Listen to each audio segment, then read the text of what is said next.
Hello, hello, hello, and welcome to another episode of Keep It Moving Podcast. I am your host, Novelty, and we are back because Mike B decided he was ready to say hello to the people again. Is that what it was? Hey, what me? I don't get an intro. I'm sorry. And as usual, with me today is Mike B. What it do? I feel like you're trying to censor me a little bit. You didn't want me to say my signature. What it do? Yeah, I really want you to come up with another one. We're not having that conversation again. Because I am not boo-boo. Anyway, what's going on? Not much. We've been gone for a long time. It has not been that long. Oh, it's been a month. Too. It's been a month. That's a long time. It is. Not really. It is to me. Oh, okay. Because you don't. I found out today I'm your only friend. No, it's funny actually because while we were off, I got frustrated by some things that were going on. Uh-huh. And so I created just a little bit that I wanted to share with everybody. And I recorded it. And then I was like, okay, I'm going to stick this in an email, send it to Mike so he can put it up. And then I thought, but Mike asked me to give him a break. This is not really giving him a break. So and you also know how to post the show yourself. I know. So I stopped. I just stopped. And it was sitting on my computer. And I was like, well, I guess my message didn't go out to the people. Well, it was just basically saying that in everything that's going on around us, we are so busy looking at everybody else's faults and everybody else's problems, and even us sometimes. Yeah. On this show, we're looking at everybody else, and it's just like, we want to make change here. We wonder why there's so much gun violence, and we wonder how to fix it, and we wonder how to stop the bullying in school. It starts with us. Just be kind to one another. Show some kindness. Just even like you step outside of your car, just smile, say hello, say have a good day. You see somebody they drop something, especially an older person, and you see them drop something, pick it up for them. A woman got her hands full, even if she don't have her hands full, open the door for her. If she don't say thank you, that's between her and her God. You did the right thing. Just show a little kindness to one act of kindness a day.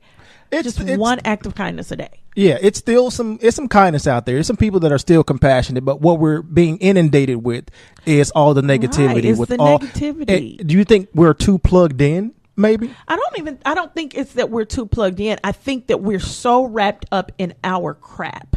And when I say that, I mean, we all have problems.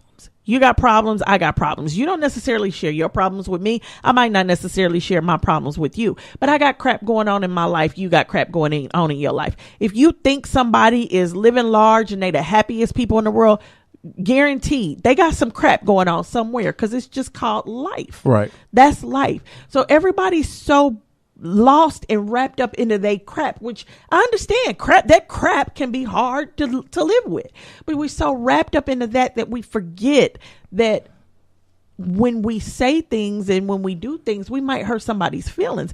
Words do matter. Sticks and stones may break my bones, but words will never hurt me. That's BS. Words hurt. And what you say and what you do to somebody who is not affected or not even affiliated with your crap can cause their crap to be heavier. Right. Or it can remind them of the crap that they have going on, or what they're dealing with. For some people, it can make them kill themselves. Right. It can make them hurt somebody else. It can make them kill somebody else. We have to remember that just because you don't like something and you're having a bad day doesn't mean everybody else has to have a bad day right along with you. The reality is most people probably are. It's just life. Life's hard. When we were little, I can't wait till I'm grown. I can do what I want to do. I have a car. I have a house. And then we got a car. We got a house, and we grown, and we can't do what we want to do because we got to pay the bills. And I want to go to the luau, or I want to go to the cruise. I can't go because when I look in my pocket, it's nothing but lint there. See, when you're little, money just falls out the sky. Because it does. And your mama and your daddy give it to you. When we were little, change went a long way. Right. Change went a whole lot. And you could find a penny on the ground and be like, hey, I can go get some penny candy. Yeah. I remember when I was excited to get a quarter. Shoot, that's 2 packs of Now Laters. My older sister, when she became an adult, And she still to this day does this. She drops pennies on the ground for little kids to find. How much she loved to find a penny when she was little. Now she says I need to start dropping quarters. She might have to start dropping dollars, and then tell her where I live. Wait, and that's the problem. You start dropping dollars, grown folks gonna pay attention. But and I don't even think kids pick up like a lot. Even grown ups now just walk over. Pennies. I'll pick that stuff up, especially if it's on heads. Oh, I'm superstitious like that. But I mean, yeah, even when you're little, you don't have a care in the world. You just don't want to step on a crack. Yep, because you don't want to break it. You know what? Just full disclosure. There have been times when I was younger, growing up, and my mama didn't let me do what I wanted to do. I stared at that. I stared at that. I still was scared to step on it, and we weren't smart because if you're walking and you're not paying attention, you're stepping on cracks. But if you're looking and you step on the crack on purpose, I always felt like that's going to do something. Well, see, my sister's street had cobblestone on it. Mm-hmm. And so it wasn't like you couldn't not step on the crack. And so you would be trying to tiptoe through it, trying not to step on the crack. I remember those days. But I mean, just as a kid, life was so easy. Mm-hmm. But when you grow up, you realize it's not that easy. And especially if you are living in poverty, or if you are just at this point, you got a decent job, but heck, you still robbing Peter to pay Paul. Right. Life is hard. And then you can be the richest person in the world, might not have money problems, you still but you got emotional problems. Right. You still got family who got money problems that's coming to you to fix them. Everybody has problems. So I was just seeing that what I would like to see from this point on, is just one day, every single day, go out of your way to do one act of kindness for someone. And that doesn't mean you got to go down the street and mow the lady's yard down the street every day. No, one act of kindness, smile at somebody.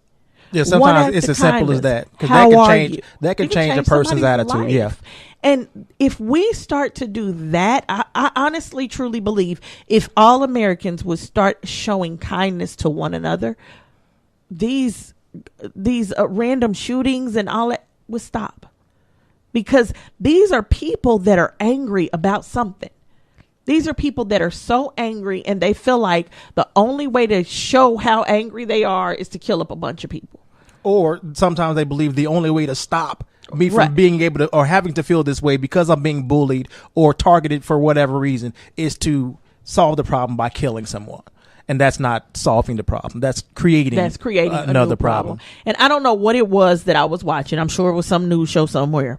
But you sound like you was watching. What's that? The ID channel. Ain't that what a lot of women watch? The ID channel. I don't even know what that is. It's a cable channel where all they show is like women, the husbands cheating, the women getting revenge and killing. And I ain't going that far. I can't. Are you a Lifetime type of woman?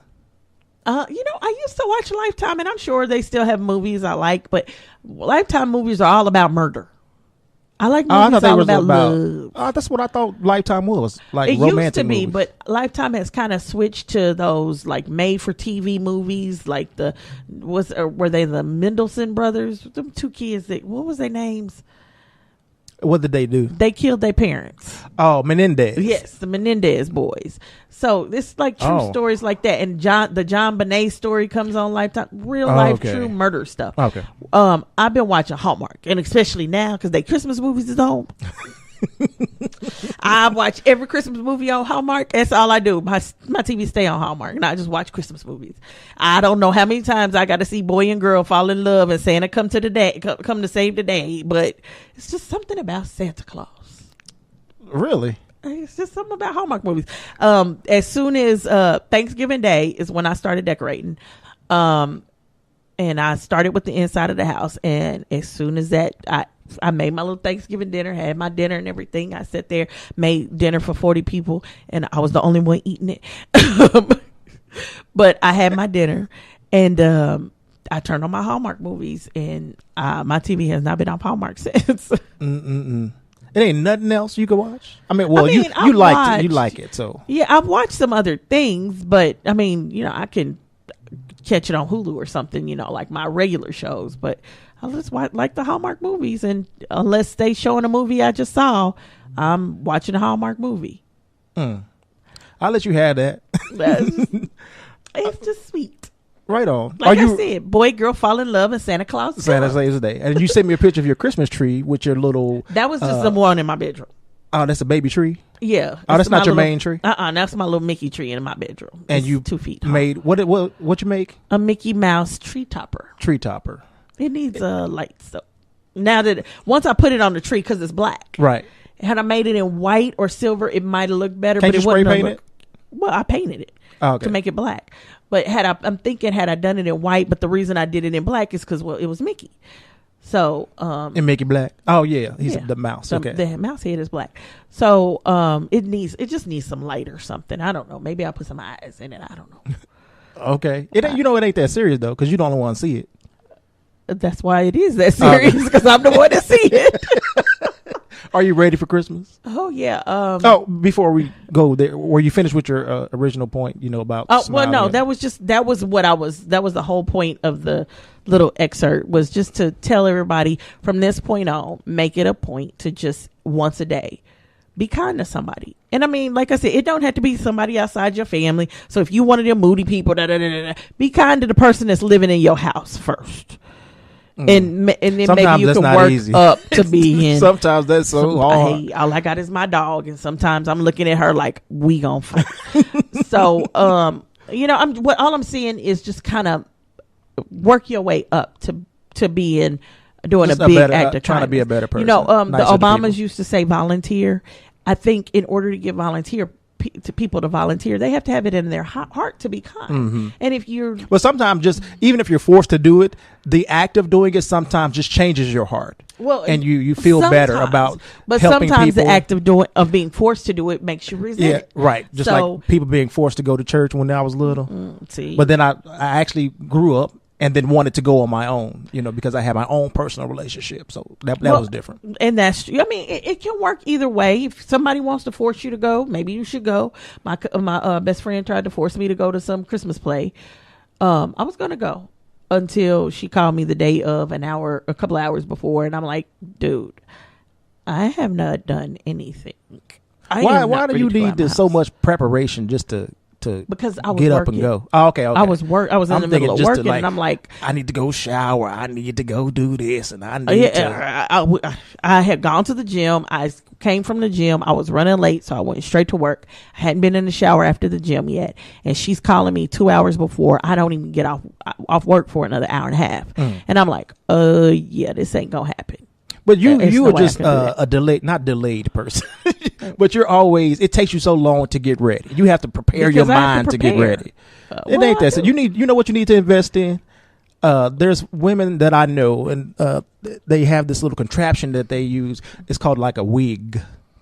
I feel like you need to invest in a wig. So if something you just grab off the hat rack. But actually, I do put it on so I can run to Walmart in sometimes, because sometimes I'll be in my jammies, not dressed, hair all over my head, and be like, dang, I need to run to Walmart and get one thing. And I do not feel like getting dressed to go to Walmart to get one thing. That's why, you just order it online. Order it online. No, like I order household items online because I hate stopping at Walmart. Anywho, so anyway, everybody, just one act of kindness a day. Just work your way up to the bigger acts if you have to, but one act of kindness a day. That's what I'd like to see. Right on. Now back to my other question: are you ready for Christmas? Yes. I got the fact that you've decorated everything and house made is decorated, your own ornaments. Trees up. I made that was the last thing I needed to do, was make that tree topper. Got that done. I got a couple of little things coming from Amazon this week, and my house will be fully decorated. I mean, come on, I'm the person who was decorating in the middle of the blizzard outside. So yeah, it takes a special kind of person. I was putting up stuff in the middle of a blizzard. It was interesting. My auntie. So I send her a text. I'm like, I'm in the middle of a blizzard and I'm decorating for Christmas outside. She sends me a text, go back in. I'm like, well, I'll be done out here in a little bit. I didn't have that much stuff to put up. Wasn't a big deal. And so she calls me, why are you not in the house? And she's upset. You need to go in the house. I'm like, I'm fine. She said, what if you slip and fall? I was like, I'm not climbing on anything. I'm on my flat on the ground. You can still fall. The lights had already been hung on the house. I did that the day before. So the lights had already been hung. It was just a few things that needed to be put out in the yard. And I was like, I'm not going to fall. And if I do, I fall in the grass. Oh, well, and actually at that time, I'm falling in snow. I'm not going to hurt myself. You could, if you could hit your head and then you can hit your head on anything. And then you're knocked out. No. And now you're getting snowed on. Oh, first and foremost, if I hit my head on something, knocked out and unconscious, all my neighbors were sitting in their window watching me in this blizzard decorate my house. They would have noticed. There's probably some video out. Like, look at this crazy ass person. That was like, I guarantee you, one of them was on the phone with somebody. Look at this fool outside. Because I was. But then she says, what if a tree falls on you? That's a little extreme, but it could happen. But here's the thing. I'm on the inside of my trees. So that would have meant if a tree fell to fall on me. What does it mean to be on the inside of your tree? Let me explain. Okay. So if the tree fell, that means it's going to fall towards my house. If I was in the house, the tree would have hit me anyway. Oh. So either way it goes, I wasn't safe. I'm not safe if a tree falls. To be quite honest, I was better off outside if the tree fell because I could hear it better. Mm-hmm. So I'm like, that don't work for me. And so she got mad. Fine, then I'm hanging up. Just don't call me if you get knocked out. I said, well, I can't call you if I'm knocked out. I would have hung up on you so fast. I guarantee you my neighbors will call 911 and the police will call you.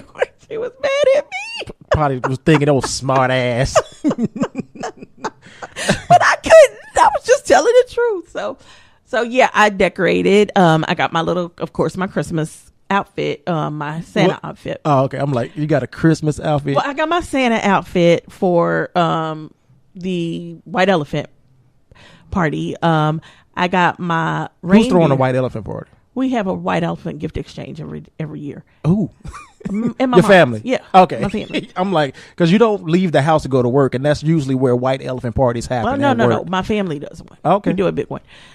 So I've got that. I've got my my reindeer costume for the kids in the morning. It's just jammies, the onesie jammies. Mm-hmm. It's got a moose head or something. So I got that for the kids when we do. You know, a reindeer is not a moose. I couldn't find a reindeer. The closest I could come was to. So it's a moose outfit? It's like a moose onesie. It's got the when you put the hood on, it's got the eyes up there, and it's got antlers. Okay. So I got that for the kids when we do Christmas presents in the morning. And, my little brother wants to do something afterwards. So I got to find something to wear afterwards. But what is like what? I don't know. He just wants to go someplace. Okay. So, like a club? I'm probably not going to hit a club. I'm too old for a club. 45 years old. That ain't too old. That's what. I'll be the old lady in the club. I'm not trying to be the old lady in the club. But that's how cougars happen. Yeah, no. I'm just saying. I don't want no little boys. I need a grown man. Anywho, but he wants to do something. We probably won't do. I mean, if anything, it'll be go to see a movie probably. Okay. Oh yeah, that is the normal thing people do on Christmas. Like that didn't even cross my mind. I said the club. I didn't even think about the movie. That makes more sense. Probably go see a movie or something. I can't see us doing anything major, but I'll have to have something to wear after that. Because I'm not wearing a Santa outfit or a moose outfit to go to a club or the movie. But you own clothes at your house, so why it has to be something special? Because I haven't bought anything in a while, and I want to buy something. Leave me alone. I'm a woman. All right. I want some thigh-high boots. That's what I want. Some thigh-high boots. But you don't want to be the old lady in the club. I ain't trying to go to the club with thigh-high boots. I just want some thigh-high boots. I'm saying that's the same thing. Thigh-high boots. Don't you reach a certain age where thigh-high boots is inappropriate? It would be inappropriate if my body was inappropriate for it, but my legs still look good. Okay. I'm ready for some thigh-high boots. Listen to you. Well, you get you some thigh-high boots. Hey, I might have some. I'll show them off too. Oh, will you? Where? In the club? No, I'm not going to no club because I don't want to pick nothing up from a club. Shoot. Just not in the club and not in church. Oh, is it inappropriate? That's inappropriate for church. So those are two places that I won't be in my thigh-high boots. Right on. But hey, I might just stroll through the mall in my thigh-high boots. Okay. I might actually get dressed for work one day and put And on go my to your high boots office? and walk 2 feet down the hall to my office. But I'll be ridiculous. cute in my thigh-high boots. And who gonna know? You gonna feel? You gonna feel it? I'll feel it, and Right maybe on. I'll Skype my workers. Say, hey, y'all, check out my thigh-high boots. Oh Might my be god! inappropriate. Yeah, it is. Bring me up on sexual harassment charges. I don't know. I just want some thigh-high boots. I saw a cute pair. Oh, okay. Wow, I don't want to have that conversation. I want those. Okay. You like thigh-high boots? I don't want to have a conversation with you about boots because now you're gonna get into some details, and I'm not thigh-high boots can be sexy. Okay, thank you. That's all I'm saying. I saw some. But you have to be like you have to like work that. Like you have to have more than just thigh-high boots because anybody can wear thigh-high boots. I don't. I didn't say I don't want to I have this wasn't gonna have conversation. more than thigh-high boots. You think I'm going to walk outside in nothing but some thigh-high boots? No, you can have on a church dress and thigh-high boots. Nobody would know. I want a sweater dress and some thigh-high boots. Okay, I can see you. You might be able to pull that off. I might be able to. You might be able to. You should Thank you should get you a wig. Is that my? And you still? I got all this hair on my head. And you talking about get a wig? What am I supposed to do? You don't like my hair? Oh, you just started seeing my hair in a ponytail. That's what it is. Because you consider that combing your hair. That ain't comb. It is just combed. It's nicely combed into a ponytail that I can whip, and then I can nay-nay. How you nay-nay? Clearly, you can't do it. Oh, that's this one, right? Okay. Can we move on with the show? We can move on. I didn't know we were gonna spend so much time talking about thigh-high boots. Oh, we was talking about thigh-high boots for 2 seconds. Move on. Anyway. Keep it moving. You got a babe for me? Oh, no. How was your month off? We haven't even gotten to you. We 20 minutes in. We ain't got time for me. And that's usually how our conversations happen. Whatever. How was your month off? You love to converse. And there's nothing wrong with it, but you usually have more to say, and I don't. You know what I did. All you did was work. Work, come home, chill, and wash, repeat. That's the same thing. What'd you do for Thanksgiving? Sat here, and since I had the day off, I had Thanksgiving off and the next day off. So I sat here the entire day and played the video game. I don't even think I got up from my chair just to use the bathroom. Did you shower? Yes, I showered. That's the first thing I did in the morning because I wanted to be clean because I know I was going to sit and relax the entire day. And then my brother made like the little seafood shrimp bake that he always makes because I don't want like Thanksgiving food. Oh, I want Thanksgiving food. And my family is not a big Thanksgiving cook family. We'll do Christmas, but Thanksgiving. Mm-hmm. So I by yourself. I see the spread you had. There's a lot of food. I cooked for a lot of people. It was just me. I mean, but did you like have it for leftovers for the rest of the week, or okay, you don't get tired of it? No, I never have. Okay, usually like day 3, people start getting tired of Thanksgiving leftovers. I can eat leftovers. I love leftovers because leftovers, you put them on a plate, stick them in the microwave. That's it. Mm-hmm. You ain't got to actually prepare another meal. So I love leftovers, but I had enough of them. You know, more and more people. More and more people. I'll finish this thought, and then can we move on, please? Are getting to the point where they're not eating the traditional like Thanksgiving and Christmas type food, and some people aren't even cooking anymore. They'll like go out somewhere. My best it's like friend, a Chinese restaurant. My best friend, her family, every Thanksgiving they do something different. Like last year they did seafood, so like they went and got lobsters and crab. That sounds good. I mean, they got down. I'm like, I need to come to y'all. It sounds expensive. Yeah, but so every year they do something different. This year they did Thanksgiving, but they do it because Christmas is right around the corner. Right. We're going to do it all over again. Mm-hmm. So. Which is why a lot of people started doing like seafood or something for Christmas. And one traditional meal for one of those holidays, and then the next is like something totally different. I want my brisket. I want my macaroni and cheese casserole. I want my... What is brisket for what? To eat. For what? Like which holiday? For both. Nobody eats brisket for Thanksgiving nor like Christmas. Turkey. My auntie always makes brisket and a turkey. So I eat the brisket. I don't like turkey. Oh, and you don't eat ham? Oh, God, no. Well, you could do chicken. Like your meal, now your food sounds whack. I want you giving you credit on your spread. I didn't recognize no brisket. I don't know what brisket is. I've never had it before, so it didn't stand out to me. I'm going to make you some brisket. No, I ain't going to eat it. I don't eat that kind of meat. No. You do eat that kind of meat. Oh. You've never had a Bernie from Gates or a beef sandwich from Gates? I don't eat beef sandwich. I eat the ribs. Have you ever had a burn-in? I've had burn-ins before. That's brisket. I'm not a fan though. But I'm just and I don't think yours is gonna be good. Wow. Okay, keeping it moving. You know what? I'm done. I will not make you anything. No, you talking about my food. You talking about food I ain't even made for you yet. Like dang, like I cannot cook. You do have some skills every now and then. Okay, so you gonna sometimes it's good. Taste my brisket. You ain't got to eat the whole dang on thing. Because if you don't like it, I do. And I'll take it home. If you don't like it, I do. Right on. And yes, to your earlier question, I do have a baby. Thank you. We are awarding or honoring this week for Black Achievements and Excellence, Mrs. Francesca Cheney, who I got this article from blackenterprise.com, and they say she saw a need in her community for affordable vegan food and got to work. She's 22 years old. She lives in the Bushwick, Brooklyn area. Now, I don't think I know any. I think Sweater, Joe's wife, is vegan. She's either vegan or vegetarian, but I don't know too many black people that are vegan. So she must be vegetarian. Oh, okay. Vegans because the dip that I make has cheese in it, right? Right. Okay. And vegans don't eat anything that come from animal. But I also know that when it comes to eating healthy, those healthier options usually are more expensive, which is, why she decided to, because in our community, it's usually like a chicken joint, alcohol joint, and it's all a lot of times unhealthy food. So the fact that she recognized at a young age that we need to start doing something in our community that's better, and it should start at home. But the fact that people can't afford to eat healthy a lot of times is what the challenge was. So what she ended up doing, she has I think her items at her restaurant are already affordable. But then I think it mentioned Saturday, she has like a sliding scale where you basically come in, no meal is over $15, and you could actually pay what you feel like it's worth.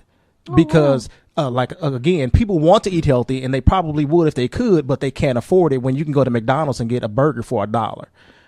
And then all the fast food restaurants have these value meals, and it's not conducive to eating healthy a lot of times. It's really not. And so, shout out to Francesca. Like I said, she's 22 years old, and she recognized that in our communities, we don't have anything like this. I also saw an article online on Facebook where it was, I think also in New York, it was another, they may have been some Muslim people, but they were also trying to get the community to start eating healthy. So they had like a table out that had like fresh fruits, had like juices that they, homemade juices or whatever, just trying to basically show us the importance of eating healthy, and then offering healthier options for people that would normally go and buy a bag of chips because it's cheaper. And they were giving this stuff out for free, but they're trying to change the mindset of the community, because that's where it starts in our mind. Cool. And we know that even though it costs more, right, in the end, it's because better. You're visiting the doctor less, and you're taking care. You have more energy. You're taking care of you.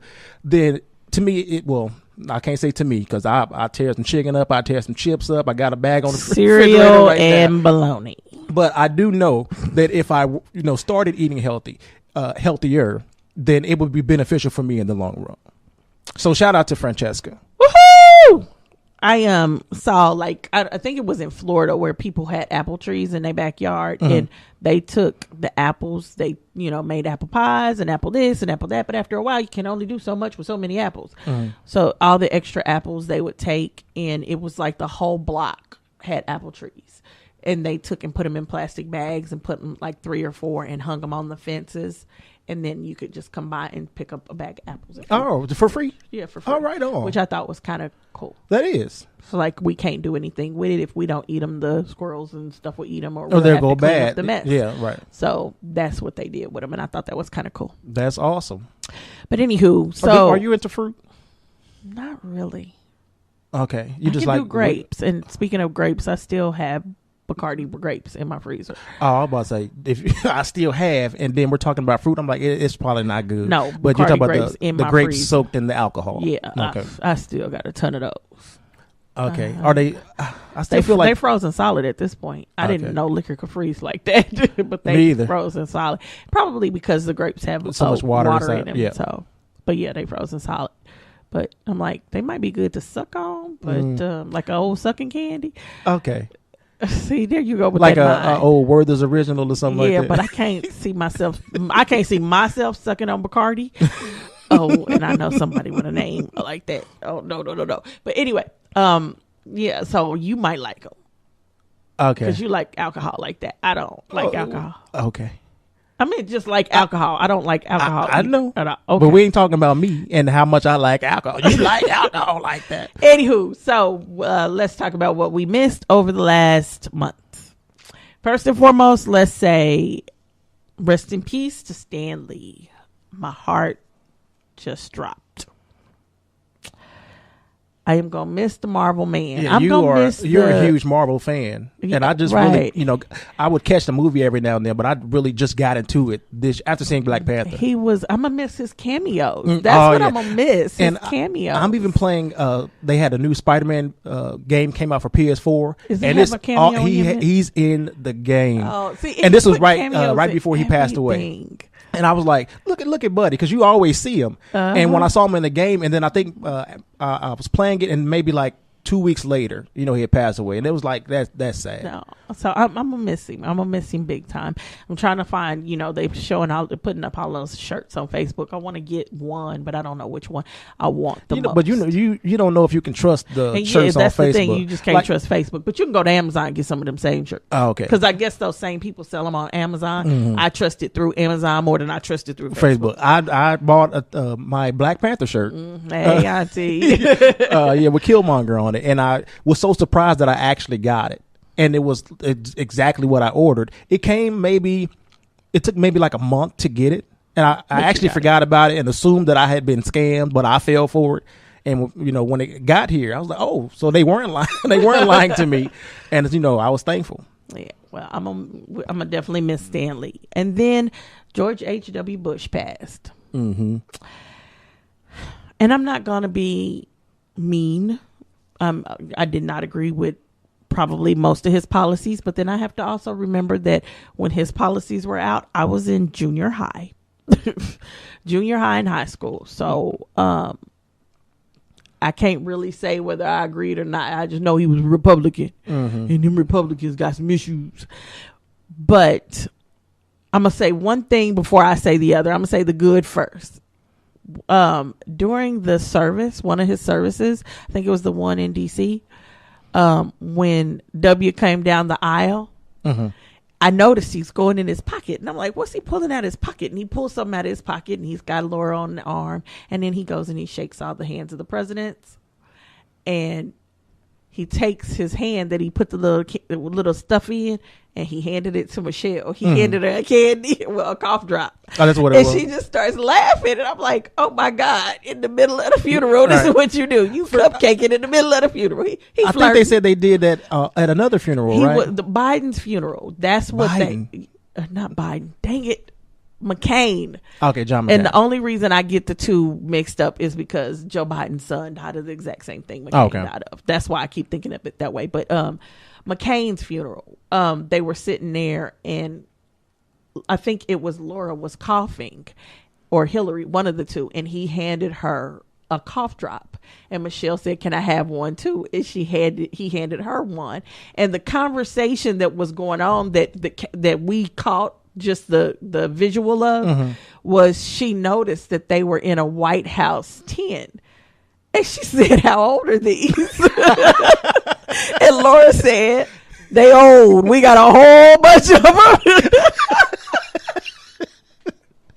So, I hadn't heard this story. Yeah, so that's what it was. It's the joke now, and it's just an ongoing joke. And for some reason, the media always catches that. And so when they catch it, he prepped us this time. But yeah, he went digging in his pocket. And I was like, so their friendship is cute. Now, don't get me wrong. To this day, that little Bush, I don't like him. Well, I don't want to say I don't like him. I don't like him as president. I still, when gas prices go up, I still curse the Bushes. I don't curse the Republicans. I curse the Bushes, because of what they did when he was in office. I do not think he was a good president. I don't think he thinks he was a good president. It's almost like he didn't want to be president. Well, maybe not. I don't know, but I still think he was stupid. And he was dumb as hell. I still think, right. Well, look, it don't take smarts, evidently. I still think what he did over Katrina was wrong. You know, I still believe all those things, but I absolutely love to see their relationship. And, you know, the more I saw this weekend, the more I thought, I said, you know, I do believe back when Kanye said Bush was a racist. I don't like necessarily believe he was racist. I just believe he didn't care about black people. And I still believe that to this day. Then especially, I think what has changed is he got to know one. Yeah. And that's how, especially that age group, you know, and if you haven't had to be around black people, and the only thing you know of them is what you see on TV and what you're reading in your briefings, then you have you believe the stereotypes, right? Because that's all you have to go off of. And I believe that's what it was. And then that still don't make it right. Well, and then not only that, the black people, the black couple, the black family he got to know was educated. Had more education than him, had more sense, was kind, was open, you know, so he got to know the right black family versus getting to know somebody who don't give a damn about nothing, lazy, don't want to do nothing. I mean, had he met that person, he would think we were all like that. Right. And so I think that does change you. And also, you know, Bush Senior, he also got to know the Obamas when they got to know W. So I think that changed the two of them, and something has changed. But now all the honor and the glory they was giving this man, he was a president. I do believe he was good. He was a president. I do believe he was an America First president. I do believe he cared about this country, but I don't believe in a lot of his politics. They say he was a great family man. Okay. The only thing I can say is okay. Cause you don't know that side. I don't know. They say he was a very kind man. Okay. Maybe he was. I don't know that side of him. I just know the president he was, and I'm not going to sit up and gloss over everything because he's passed. What he has passed, I won't say a bad word about him, but I will say that I won't say he was like George said he was the best one-term president ever. I won't say that, but now I don't know who the other one-term presidents were nor what they did. Right. So maybe he was. I don't know. Comparative, right, to everybody else. But I liked his train ride was kind of cool. I don't know what you're talking about. This is at one of the services? Yeah, from the last service. You watched all this stuff? No. Well, yes and no, and I'll get to that in a minute. But they took a train from the last service to where he was to be laid to rest in the George H.W. Bush Library. And the train went through a lot of cities, and people got to go to the train, and they had an open window where his casket was. So I guess it was one way for Americans to say goodbye. My cousin actually went. She went and she got pictures of it and everything. I thought that was kind of cool. But the part I didn't like, now let me tell you what I didn't like. Did not like at all. Okay, I understand he's a president. Don't say them interrupting your show. I understand he's a president. You better not say that. I understand he's a president. Yeah. And I understand that the world needs to see a funeral. I don't know if the world needs to see a funeral. You know, so a lot of people wanted to see the funeral. Okay. But this is what I got a problem with. Here we go. Why I got to see 3? I didn't know it was that many. That's my problem right there. I didn't have to see. He had one in D.C., he had one in Houston, and he had one place else. All 3 of them was on TV. Every time the man's casket moved, they interrupted my TV to show me. They showed me. So insensitive right now. I'm sorry. No. Insensitive was don't show me none of it. When they interrupted to tell me he passed, I understand. What show do you feel like you missed? Because I missed The View for 3 days. I know that's what it was. But no, that's not it. Honestly, that's not it. The days of the DC funeral, The View didn't even air. They knew they were interrupting for this. Okay, I don't mind that. The DC funeral, fine. But why I got to see his private family funeral? It was private. How's it private when you got a dang on camera in it and it's shown out to the world? That's not private. Why do I have to see when the airplane comes down? and touches the ground? Why do I have to see when they roll his casket out? Why do I have to see when they roll his casket back on? I'm so tired of them interrupting my TV. And then after that, that orange fool decides he want to come to Kansas City. And they interrupt my shows again to watch his plane come down. I'm like, if they can't find something else better to do during the day than interrupt my TV. Now, did they show what was here for? I don't know. I don't care. The moment so they didn't show said, like a rally or whatever? No. The moment they said we interrupted to show Trump, and they showed that show Air Force One about to land, I turned the channel and I started watching yesterday's version of The View that they interrupted for another funeral. So, oh man. So my point is, I don't mind seeing one. They did the same for McCain. I don't mind seeing one funeral. I get that.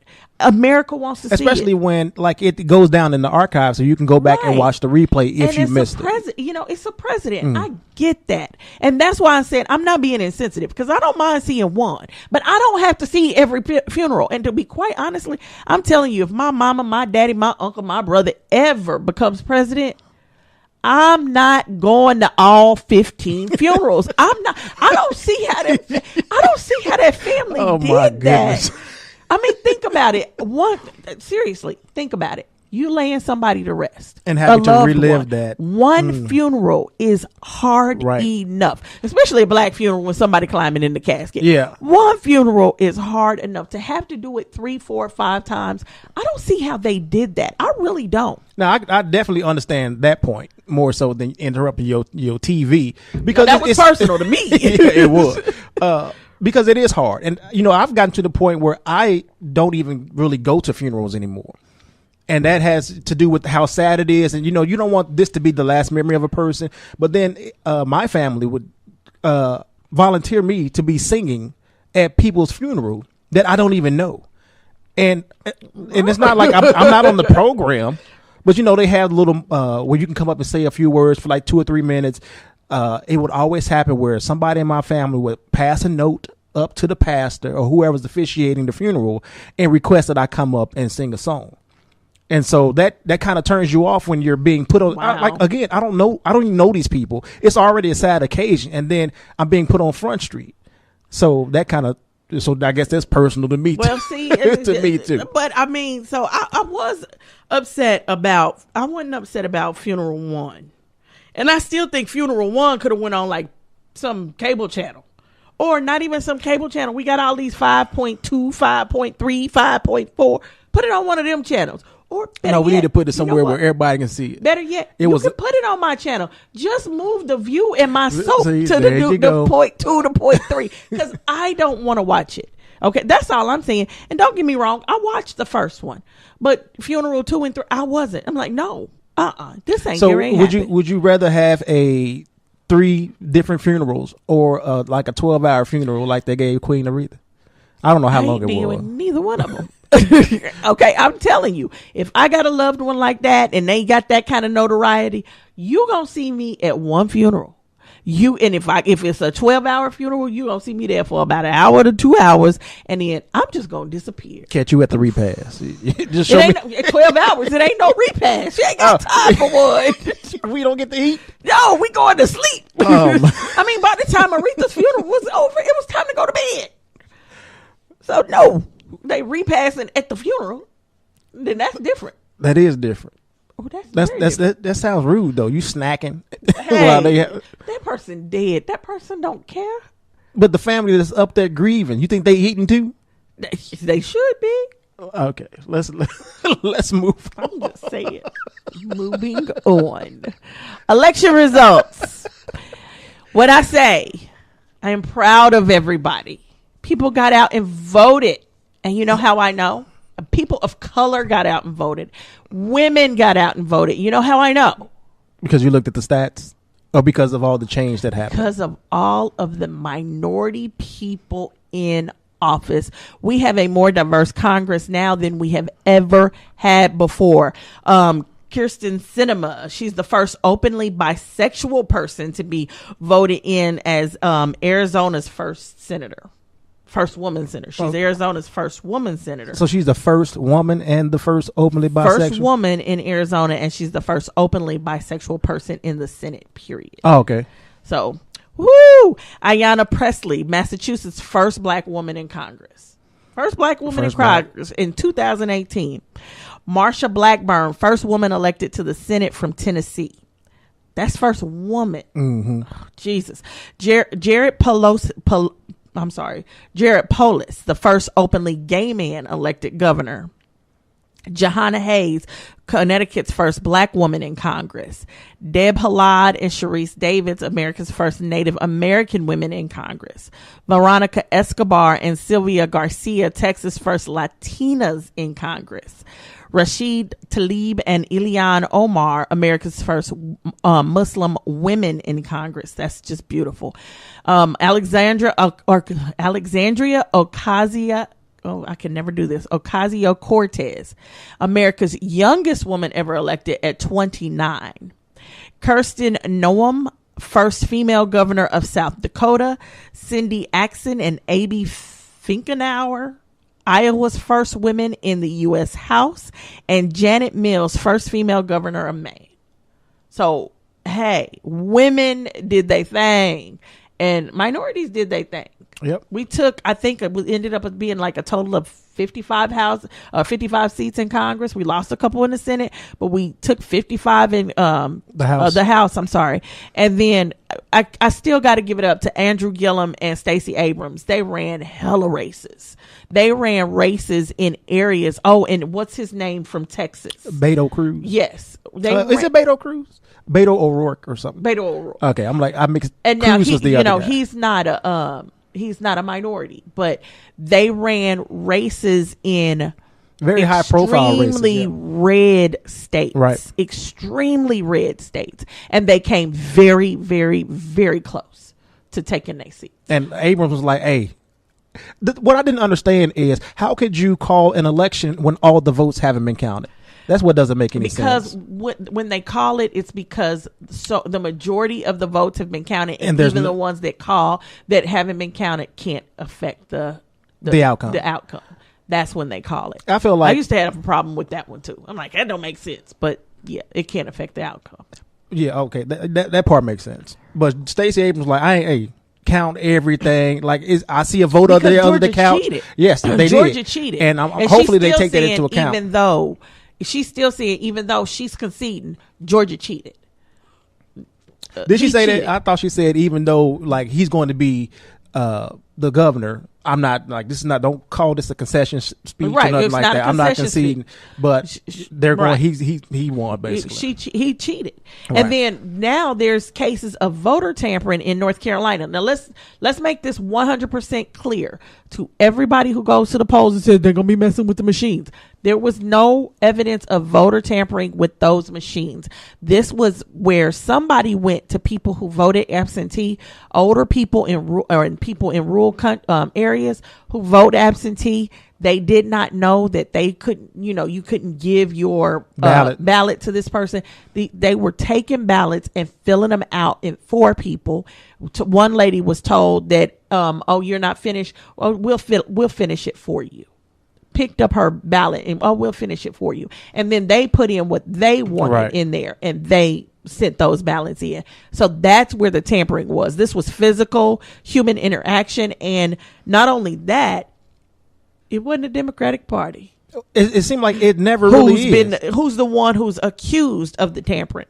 Who Trump has accused over and over and over again of the tampering? It's the Republican Party. And it was so like frustrating, especially getting close to election day, to see how many, I guess, Secretary of States that were Republicans and in charge of the election. Like that was frustrating because, like with the Stacey Abrams situation in was it Atlanta, with Kemp being the Secretary of State being over the election. Just because there's no rule in place, there needs to be. There isn't a rule in place, probably because nobody saw it coming. When they started writing the Constitution, they didn't see anything like this ever happening and figured, people would have common sense enough to say, okay, yeah, you can't do both. It should definitely be. It's common sense. It's conflict of interest. If you're running for a position and also the one counting the votes. But now here's the thing you got to remember, and this is one thing I want everybody to realize and everybody to understand. All of these races, all of these things happen in areas that are not governed by federal mandate. So the federal government can't do anything about this. This is where your state, city, and local governments come into play. So what you need to do is, because especially in places like Georgia, they're not going to change the rule. They're not going to change the rule until the people force them to change the rule. So what you need to do in the state of Missouri right now, you can get anything on a ballot. All you got to have is enough signatures. You see those people out. You ever see those people out with their clipboards talking about sign my petition? Yeah. Not sign those petitions. Don't just sign anything, because I don't even sign the petition until I understand what you asking me to put on the ballot, because I don't want a whole bunch of I don't want my ballot 30 pages long either. So y'all had like 3 or 4 pages, didn't y'all? Well, ours were mostly judges. A lot of our judges came up, so we had to vote for a lot of judges, but we did have a lengthy ballot this time. You don't want too long of a ballot, so you don't want to just sign everybody in. You want to go and get a good idea, and then if you for what they're wanting to do and that kind of change, then go ahead and sign that. Stand outdoors. Hey, let's change. Make a change. If there is found to be, when you're running for an office, if your office causes a conflict of interest with the other, then you cannot run. You cannot run and stay in office. You either have to leave office or you run, or you have to recuse yourself from that particular position for the until it's over. Yeah, because I don't think you should like lose your job and then you also don't get elected. I know when senators and stuff run for president, they usually leave office. Now, Bernie Sanders, I think he did that, just what you said, recused himself. Actually, or did he still run? Or did he still work? I can't remember now. But usually senators like Hillary Clinton left the office of the Secretary of State early so she could run for president. So that's normally what they do for president, but I don't know what they do locally. But you can make those changes. You can say, hey, this is what I want to do. Put together a petition, and just you and your friends stand outside of grocery stores and all that and get signatures. You have the power to make that change. This is where we come into play. You know, we talked about going and voting and election fraud and election tampering and now all that. This is where we have the power to make change prior to the next election. Next big election is 2 years away. So get out there and do it. Right on. Now, Michael Cohen. Wow. Yeah. Wow. It's been a crazy couple weeks. Oh my God. If you don't know what's going on, you got to be living under a rock at this point. Cohen has both the state of New York, the southern state of New York, and the Mueller's office. What are they called? Office of the Special Prosecutor. Yes, have come out with their recommendations of sentencing. I think Mueller recommended no jail time. I thought. Well, what Mueller did was Mueller did not necessarily recommend no jail time. He just no additional jail time. Mueller's not adding to anything for the crimes that he did, which was lying to the FBI. Right. He's not saying that there is a need for any additional jail time served. If anything, he's even saying you can knock off 5 years of his for all the help he provided. Yeah, for all the help he provided. They basically said that they didn't find any of the information that he provided as not credible. That they didn't feel like he lied about anything, and he was helpful. Right. But that was it. Mm-hmm. So Mueller's camp didn't do much as far as, I guess, attacking Michael Cohen. Yeah. But the southern state of New York, an individual number one, as he has become known as. Now, for those of you who don't know, when in the southern state of New York, when they start an investigation, they don't name any. When they start an investigation on you, they don't necessarily name any of the players. They just give them individual 1, individual 2, individual 3. That's what they call them. Mm-hmm. So. But they can define the individuals. So like individual 3 is a black man that stands about 6'2" and plays basketball. Well, if you know only one basketball player in there, then you know who it is. You know who they talking about. But individual number 1 became president of the United States. Well, it's no doubt who individual number one is. Right. And basically, they say that Cohen assisted individual number one in crimes against campaign finance laws, in how did they put it, in tricking the American people into believing untruths. And basically they describe individual one as the head, the boss, the mob boss, and Cohen like as doing his bidding. Everything. Yeah.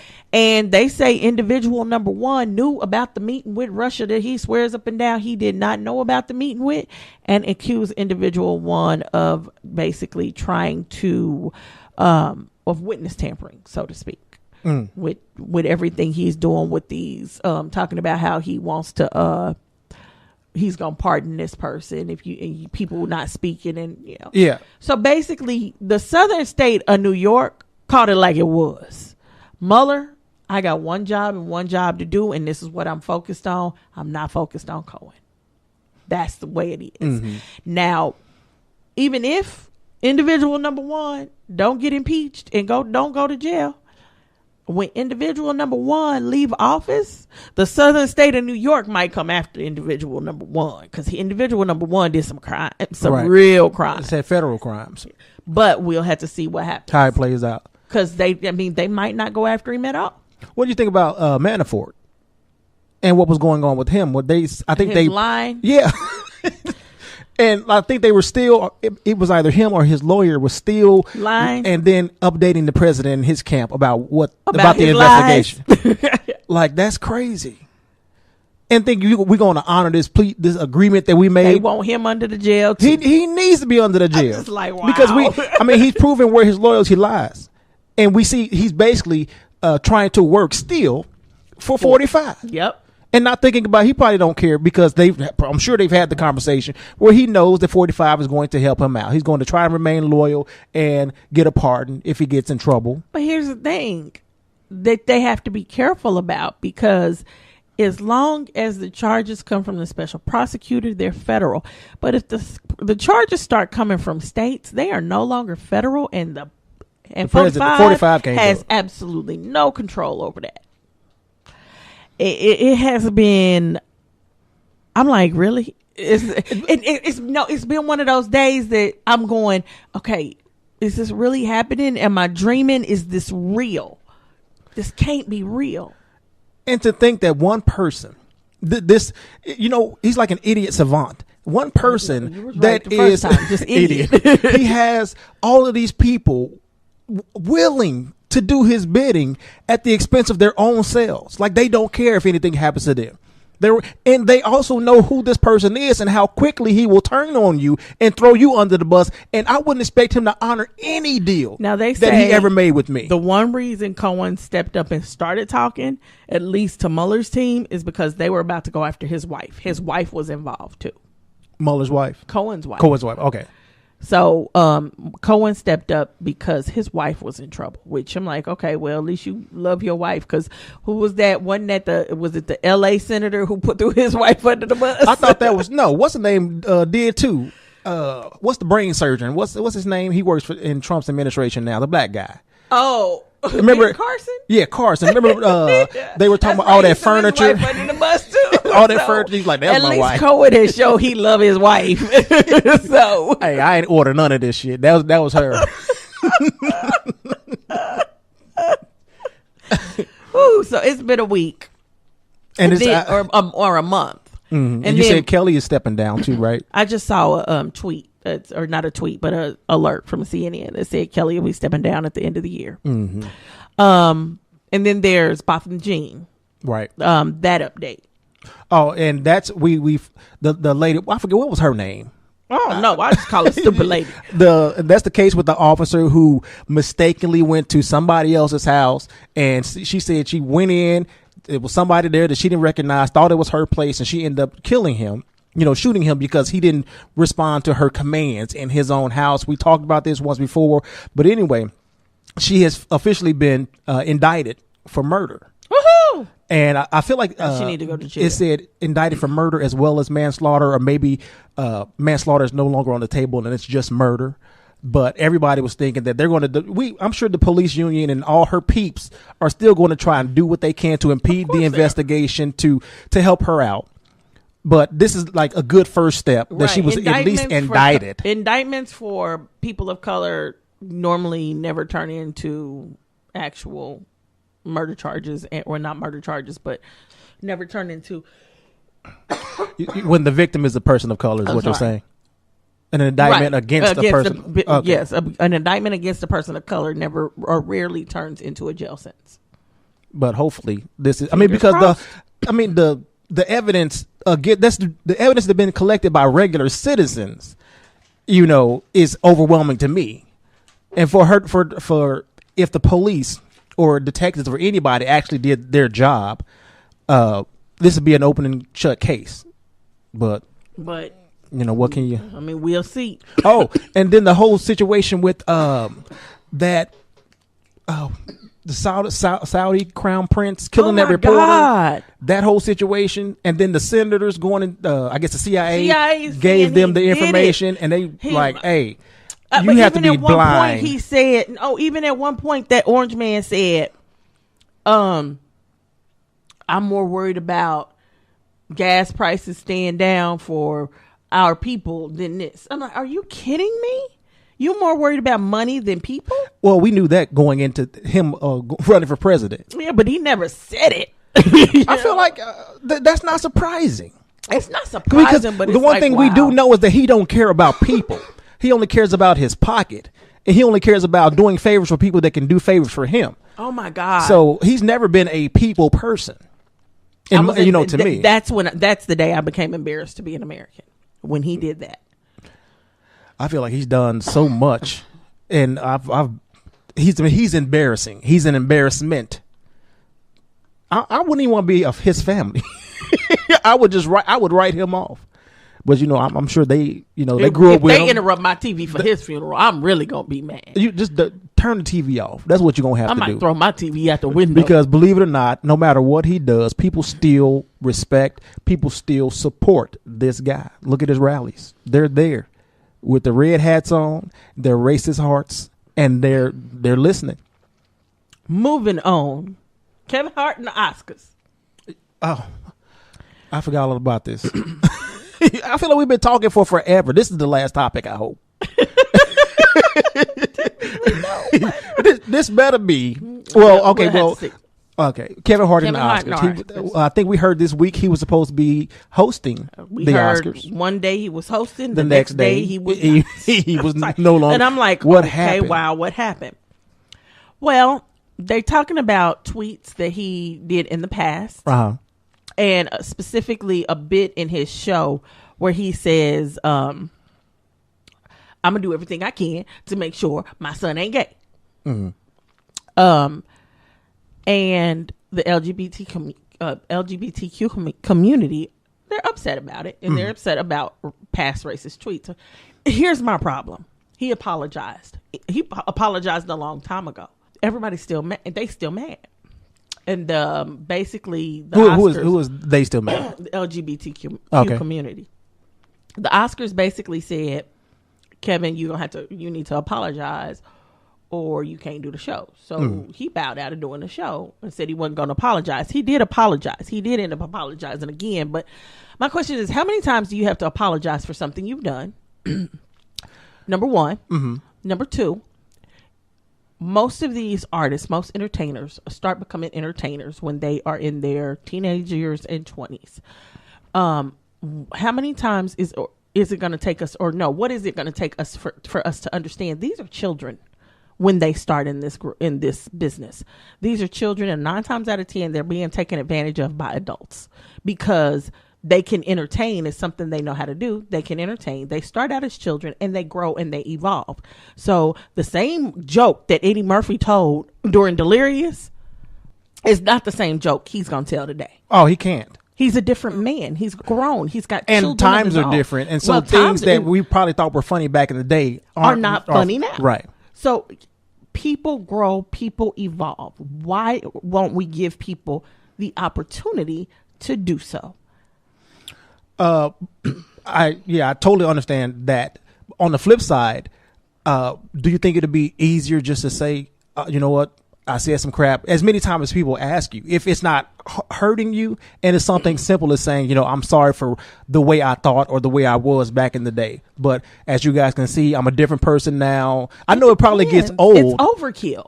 But it does become overkill. And then the other thing, now, if it's like a random person asking you to apologize versus a company trying to protect their brand, that's different. And that's why he stepped away. He said, I'm just going to take this all off of y'all rather than throw this on y'all, rather than throw this on the people who are winning the Oscars and the night and everything. Right, because it would definitely would have overshadowed. Right, and he didn't want to do that. So he said, I'll just pull out because of it.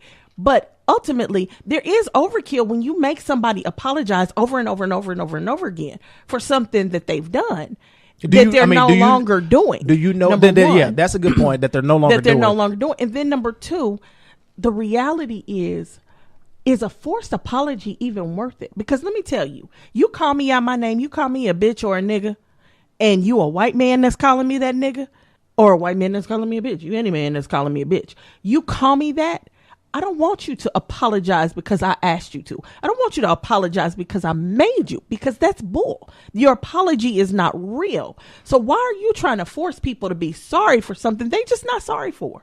But what if you are sorry about it? Then on your own you make that apology. Think about it. So you think that someone made him make the first apology? I don't know, because I don't remember when it happened. I never heard of any of this. I didn't know anything about it. Maybe that's the problem. He made an apology. The first apology that was mentioned, maybe it wasn't public, or I don't know. Yeah, I don't know. I just know he apologized. What I'm saying is, to you, one-on-one, if you do something to somebody, you know you hurt them, and you get a little older and you understand that, and you're still in contact with that person, would you not say, you know what, I'm sorry? Yes. I messed up. Yeah. That to me is a real apology. But you can't say that we don't apologize to people, that even if we don't feel like we did anything wrong, because we just don't, I guess, like the way you feel about it. So we say, I'm sorry for the way you felt, but I'm not sorry about what I did. So we make those type of apologies all the time. Again, people make those type of apologies all the time. And to me, that's like a forced apology. Well, some people accept them, some people don't. What I'm saying is, when you force somebody, like if somebody comes up to you and says, nigga, you ain't shit, and you turn around and you force them to apologize for it, does it make you feel better? Yeah. Especially if it's like a racist person. But because so you accept you catch these apology? Hands.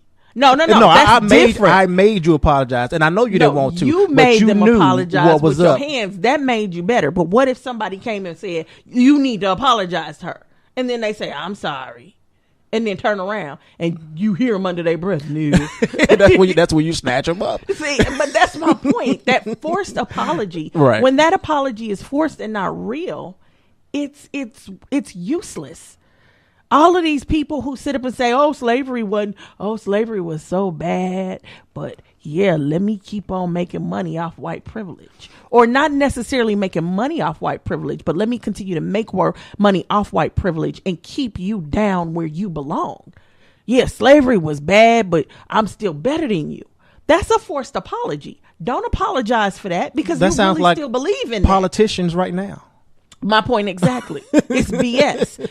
We call BS when we see it all the time. So, but I'm saying you personally, if you are remorseful about whatever happened, and you know that it may be a forced apology, but you know that it's going to help somebody out, would you do it?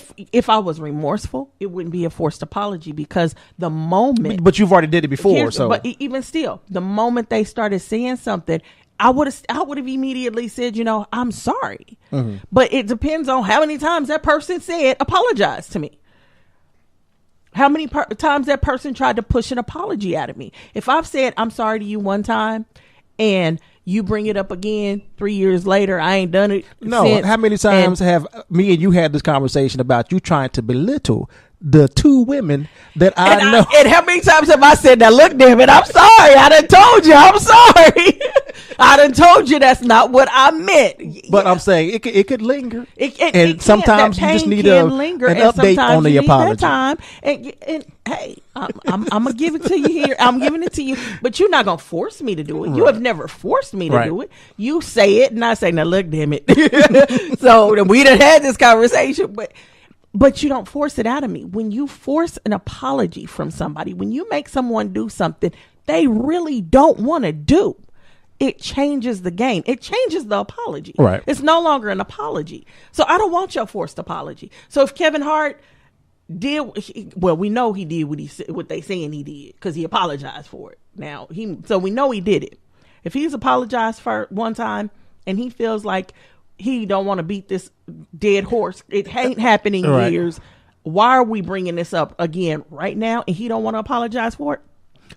You shouldn't have to. Should there be a limit as to how far people can go back and bring up your old mess? It depends. On what it is? No, it depends on if you're still doing your old mess. Okay. If you still doing your old mess, it ain't old mess. And this is whether it's two friends, to go back soulmates, to, I guess, lovers, paint a picture of a pattern, then you can go back as far as you need to go. You can go back as far as you need to if it's still going on. Right.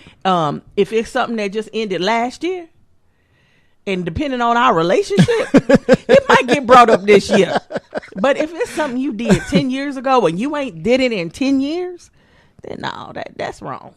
You gotta let stuff go at some point. At some point, yeah. You have or you to. should. And that's everybody. You should. That's even because you're holding on to that old baggage and that old emotion. Right. I mean, if I know this guy was with the KKK at one time and now he's trying to remake his life, I can't keep holding against him what he felt. Unfortunately, I can't. Unless he burned somebody, killed somebody, beat somebody to death. Anytime I hear about something being set on fire, I'm thinking him. I'm saying, so it's gonna always that's come just up. It. If he's trying to do better, you gotta give him that space to do better. If you don't give them that space to do better, they just go right back to the BS pattern they was in the first place. So in Kevin Hart's case, now I can't say if he's doing better or not. I don't watch Kevin Hart that much. Yeah. And don't get me wrong, when I say I don't watch him that much, I don't see enough about him in his personal enough to say whether I see him scripted. That's a whole nother story. Right. So I don't know if he's trying to do better or not, but I am assuming he is because they keep saying this happened in the past. You got to give him the room. You got to give him room to grow. And you got to remember that every artist, these artists start as kids. Most of the time, like I said, some rich person is taking advantage of them. They making money off of them. They seeing and doing whatever they want, but they're just children. And even at 20, they're children. 25, they're still children. There's a lot to grow, a lot to understand about life and everything. You know, Lil Wayne say some stupid stuff. Some real stupid stuff. He's especially said some stupid things about racism. But you got to give him room to grow. He may not have experienced that stuff, and as he grows, it'll get different. I mean, think about Snoop Dogg back in the day. Could you see Snoop Dogg as a dad? It's like, oh my God, this smoking knucklehead is somebody's father. He's still smoking. He's still a smoker, but he got more sense now. He's a good father. Yep. Ice Cube back in the day. Mm-hmm. Listen to NWA and you look at Ice Cube as a father. LL Cool J back in the day. Listen to old LL Cool J stuff, and then look at him now as a father. These men have grown. Eddie Murphy back in the day, now as a father, they grow. And as you grow, you learn. And children come along and they help you grow. So you got to understand. Kevin Hart was a kid when a lot of stuff was said. And a lot of people feel like, I don't want my kid, especially black men, feel like I don't want my son to grow up and be gay. And I don't think what I saw in the comedy special, I don't think it was necessarily a bad thing. He did not belittle people. He just said he didn't want his son to grow up and be gay. He was not going to let his son grow up and be gay. I can understand how. Was that the extent of it, or did he like? I think that was the extent of it. At least that's the extent I saw, but I didn't see the whole thing. So maybe he did something else in there. Okay. But you go back to Eddie Murphy Raw, and he said something about faggot a few times. You know, you go back to old movies, and it's all over. Right. You know, now you're saying it was the culture.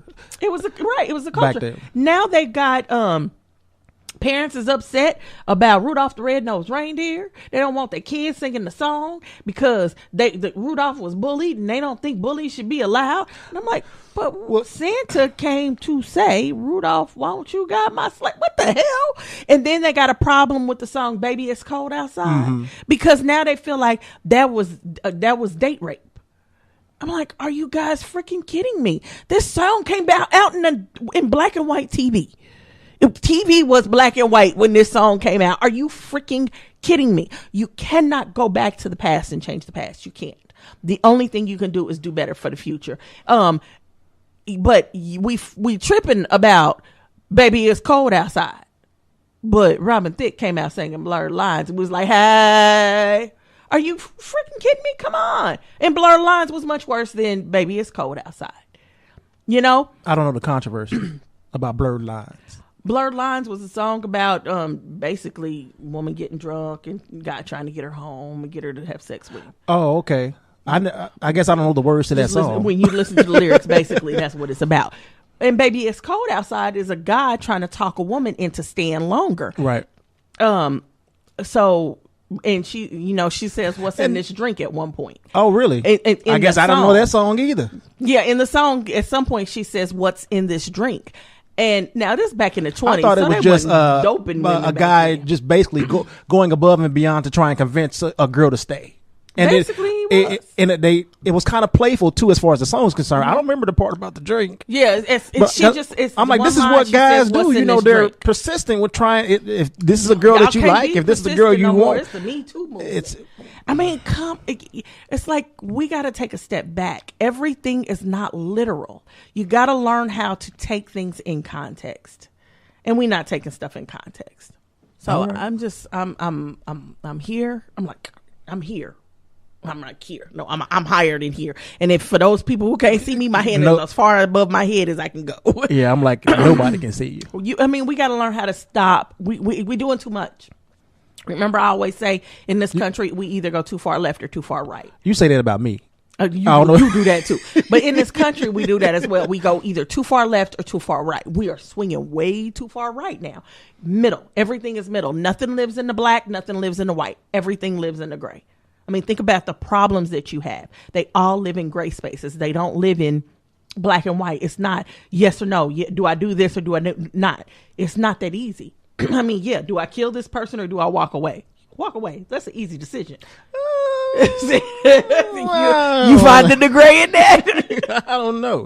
You eventually tiptoe, to not killing that person. But you spend a lot of time in that gray area. You spend a whole lot of time in the gray area, but the final decision is always in the black and white.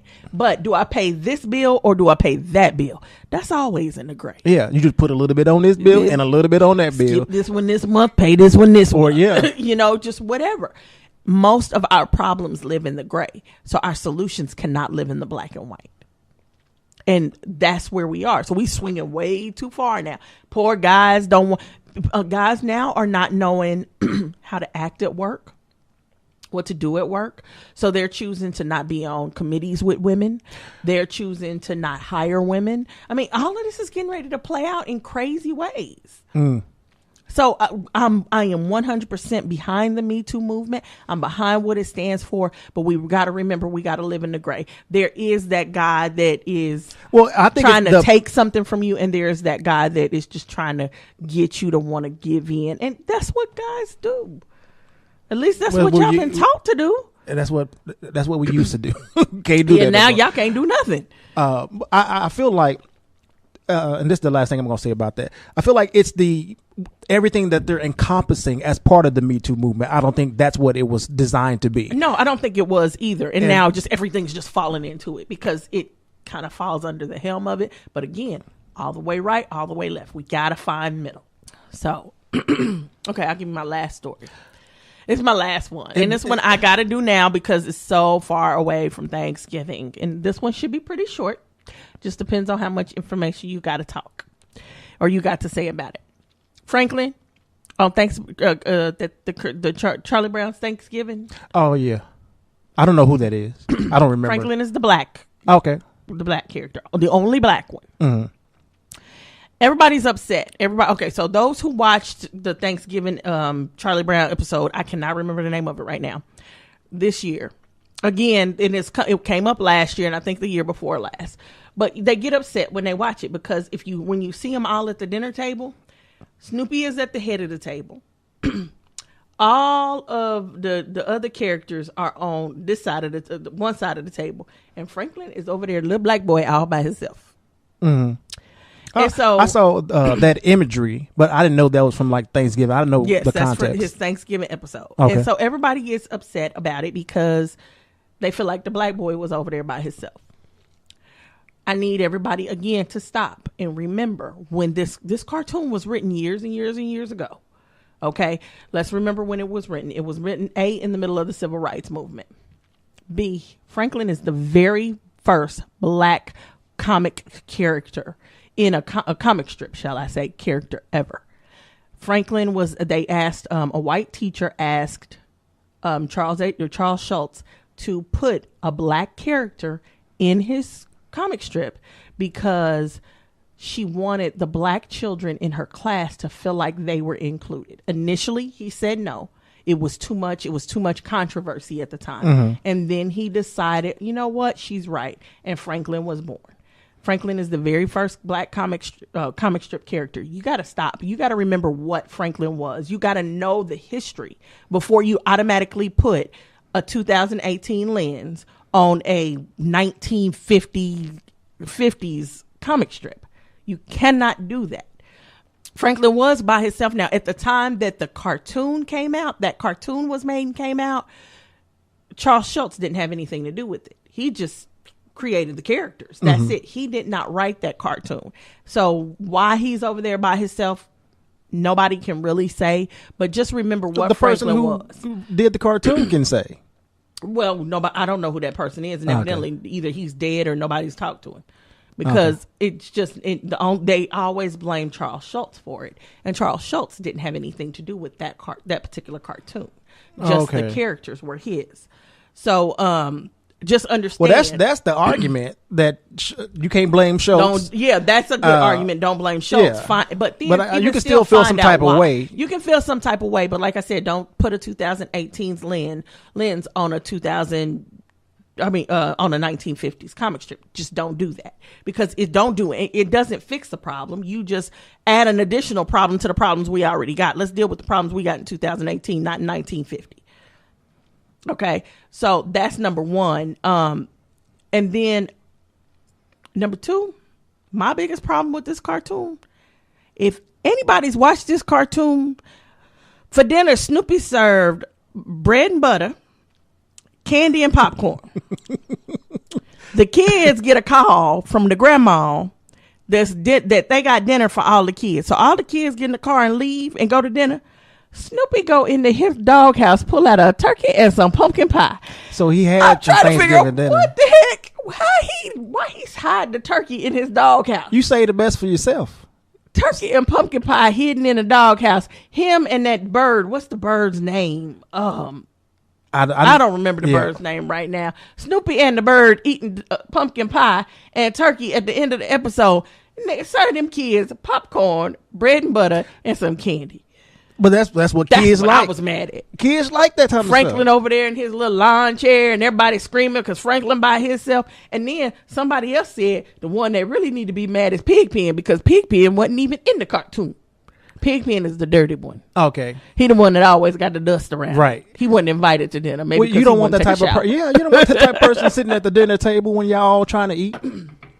But I mean, so that's my problem. I understand the history of it, and so I just kind of let it go. It's an old cartoon, just like old episodes of I Love Lucy, old episodes of Burns and Allen, where I see the blackface. I let it go. It's back in the day. It's nothing I can do about it. These episodes are taped, recorded, and done. So I let stuff like that go. But I was upset that Snoopy had the turkey, and I mean, I'm sitting here and I'm like, okay, I know I done seen this And I'm thinking as he's passing out the food, I'm like, I thought it was a turkey on the table. I thought I saw Snoopy carve a turkey. And I was like, well, maybe it wasn't this cartoon. Maybe I'm tripping.